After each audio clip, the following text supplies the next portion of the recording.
안녕하세요. 혹시 기차 바퀴에 생긴 아주 작은 흠집이 우리 모두의 안전을 위협하는 아주 큰 문제로 번질 수 있다는 사실 생각해 보셨나요? 오늘은 그 숨겨진 과학을 한번 제대로 파헤쳐 보겠습니다. 바로 시작하죠.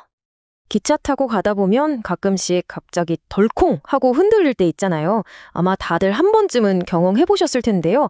사실 그 진동의 진짜 원인은 바로 이 기차 바퀴, 전문 용어로는 차륜에 숨어 있을 가능성이 아주 높습니다. 네, 이 문장이 오늘 이야기의 핵심을 전부 담고 있다고 해도 과언이 아닙니다. 바퀴가 닳는 건 그냥 쇠가 좀 닳는 그런 단순한 현상이 아니라는 거죠. 이건 우리 승차감 상태를 그대로 보여주는 거울인 동시에 어쩌면 안전에 문제가 생겼다는 첫 번째 경고 신호일 수 있다는 뜻입니다. 자, 첫 번째 파트, 바퀴가 보내는 경고입니다. 여기서 이야기하고 싶은 건 차륜 마모가 그냥 바퀴가 좀 닳았네 하는 문제가 아니라는 거예요. 이건 수백 톤짜리 기차 시스템 전체를 뒤흔들 수 있는 훨씬 더 복잡한 이야기의 시작점입니다. 우리가 보통 기차 바퀴를 생각하면 그냥 완벽한 원통 모양일 거라고 생각하기 쉽잖아요. 근데 사실은 전혀 그렇지 않아요. 기차가 스스로 선로의 중심을 찾아가도록 아주 정교하게 설계된 일종의 기하학적 구조물이거든요. 바로 그 완벽한 설계가 마모 때문에 무너지기 시작하는 겁니다. 차륜 마모에도 여러 종류가 있는데요. 플래스팟이니 플랜지 마모니 여러 가지가 있지만 여기서 우리가 가장 주목해야 할 건 바로 이겁니다. 원추경 변화. 바퀴에 원래 주어진 아주 미세한 각도가 변형되는 현상인데요. 이게 기차의 주행 안정성에 가장 치명적인 영향을 미치거든요. 그렇다면 이 원추 경사라는 게 대체 뭘까요? 아주 쉽게 말해서 기차 바퀴에 일부러 만들어 놓은 미세한 경사각이라고 생각하시면 돼요. 바로 이 작은 각도 덕분에 기차가 마치 살아있는 것처럼 스스로 방향을 잡으면서 안정적으로 달릴 수 있는 겁니다. 정말 신기하죠? 자, 그럼 이 중요한 원추 경사가 무너지는 첫 번째 도미노가 쓰러지면 과연 어떤 일이 벌어질까요? 이 눈에 보이지도 않는 작은 기하학적 변화가 어떻게 승객들이 직접 몸으로 느끼는 덜컹거림으로 이어지는지 그 과정을 한번 따라가 보죠. 과정은 이렇습니다. 먼저 마모 때문에 바퀴 모양이 변형되죠. 그럼 레일하고 제대로 접촉이 안 되고 불규칙하게 닿게 됩니다. 여기서부터 진동과 소음이 커지기 시작하고 결국 우리가 느끼는 승차감이 확 나빠지는 거죠. 이건 정말 명확한 연쇄 반응이에요. 승차감이 나빠졌다는 게 구체적으로 어떤 거냐면요. 바로 이런 현상들이에요. 괜히 위아래로 더 덜컹거리는 느낌이 들거나 텅텅텅 하는 규칙적인 충격음이 들리는 거. 또 커브를 돌 때마다 귀를 찢는 듯한 끽 하는 소음이 나는 거. 이게 전부 차륜 마모가 우리한테 보내는 신호일 수 있습니다. 하지만 이야기는 여기서 끝나지 않습니다. 이제부터가 진짜 중요해요. 단순한 불편함의 문제가 어떻게 우리의 생명을 위협하는 위험으로 돌변하는지 그 결정적인 단계를 한번 살펴보겠습니다.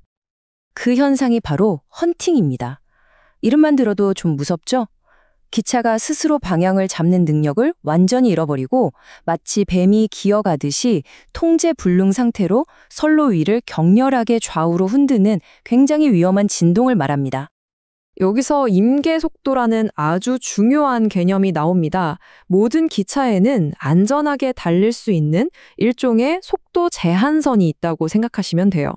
그런데 바퀴가 마모될수록 이 안전한 속도의 한계선이 점점 아래로 내려오는 겁니다. 그 말은 즉 어제까지는 아무 문제 없이 달리던 속도였는데 오늘은 그 똑같은 속도로 달려도 위험한 헌팅이 발생할 수 있다는 거죠. 이 그래프를 보시면 그 위험성이 한눈에 들어옵니다. 세 바퀴일 때는 안정성을 확보할 수 있는 여유 공간, 그러니까 안전 마진이 이렇게나 충분하죠. 그런데 마모가 진행될수록 그 마진이 급격하게 줄어들어서 언제 위험해져도 이상하지 않은 상태에 가까워지는 걸 볼 수 있습니다. 그렇다면 이렇게 위험한 연쇄 반응을 우리 엔지니어들이 그냥 보고만 있을까요? 당연히 아니죠. 이제 문제에서 해결책으로 한번 넘어가 보겠습니다. 다행히도 이건 아주 체계적으로 관리되고 있는 공학의 영역입니다. 해결책의 핵심은 이 세 가지를 동시에 하나의 시스템으로 보는 겁니다. 문제의 원인인 차륜만 들여다보는 게 아니라요. 그 차륜을 지탱하는 대차라는 장치, 그리고 차륜과 직접 만나는 선로까지. 이 세 가지가 다 같이 움직이기 때문에 종합적으로 관리해야만 근본적인 문제를 해결할 수 있습니다. 문제가 생겼을 때 진단하는 과정도 굉장히 체계적이에요. 마치 의사가 환자를 진찰하듯이 먼저 바퀴부터 꼼꼼히 측정하고 그 다음엔 대차, 그리고 선로까지 순서대로 검사를 합니다. 마지막으로는 실제 주행 시험을 통해서 데이터를 분석하고 정확한 원인을 찾아내는 거죠. 이렇게 해야만 진짜 해결책을 찾을 수 있거든요. 자, 이제 마지막으로 이 모든 세심한 진단과 관리가 대체 왜 이렇게까지 중요한지 좀 더 큰 그림에서 한번 정리해 보겠습니다. 이건 단순히 기차 하나를 고치는 것 이상의 의미를 가집니다. 철도 산업의 안전은 보통 램스라는 국제 표준으로 평가하는데요.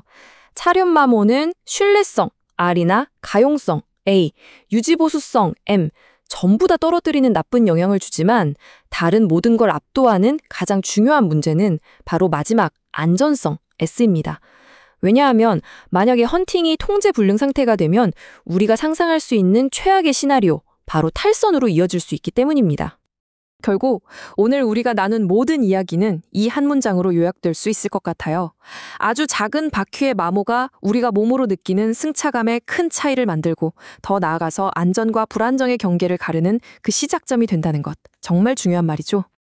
다음에 기차를 타시고 가벼운 덜컹거림을 느낄 때 그냥 무심코 지나치지 마시고 한 번쯤 떠올려 보시면 어떨까요? 지금 이 순간에도 여러분의 안전을 지키기 위해서 보이지 않는 곳에서 작동하고 있는 이 정교한 과학의 힘을 말이죠. 오늘 이야기는 여기까지입니다.